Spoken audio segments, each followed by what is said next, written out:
रिक्षा चालक भजन सिंग शर्माचा जबाब पोलिसांनी नोंदवलेला आहे।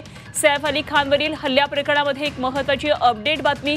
जबाब नोंदवण्यासाठी भजन सिंग आता वांद्रे पोलीस ठाण्यामध्ये दाखल झालेला आहे आणि भजन सिंगच्या रिक्षामधून सैफला रुग्णालयामध्ये आणलं होतं हल्ल्यानंतर आणि सैफच्या हल्ल्याबाबत आता भजन सिंगचा हा महत्त्वाचा सगळा हा जबाब नोंदवला जाणार आहे। महत्त्वाची बातमी या क्षणाची। सैफ अलीवर जो हल्ला झालेला होता, चाकून हल्ला केलेला होता, त्यानंतर सैफ अली खान रुग्णालयामध्ये गेला होता तेव्हा तो रिक्षाने गेला होता आणि ज्या रिक्षामधून गेलेला होता त्याचा चालक होता, रिक्षा चालक, त्याला आता जबाब नोंदवण्यासाठी बोलावण्यात आलेला आहे पोलीस ठाण्यामध्ये। हा भजन सिंग शर्मा नावाचा रिक्षा चालक जबाब नोंदवण्यासाठी पोलीस स्टेशनमध्ये आलेला आहे आणि भजन सिंगच्या रिक्षातून सैफला रुग्णालयात आणलं होतं, त्यामुळे काय नेमकं त्याच्या जबाबामध्ये नोंद होतीये बघणं महत्त्वाचं ठरणार आहे। तेव्हा हल्ल्यानंतर सैफ बरोबर नेमकं कोण होतं, कशा अवस्थेमध्ये तो रिक्षामध्ये आला आणि त्याला नेमकं कुठे सोडण्यात आलं, कुठून नेण्यात आलं, या सगळ्या प्रकारचे डिटेल्स, सगळे सविस्तर माहिती या रिक्षा चालकाकडून घेतले जातील।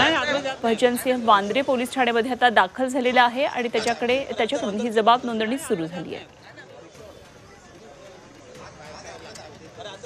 सैफ अली खानवर हल्ला झालेला होता, चाकून हल्ला केला होता एका अज्ञातानं। अजूनही आरोपीचा शोध हा सुरू आहे।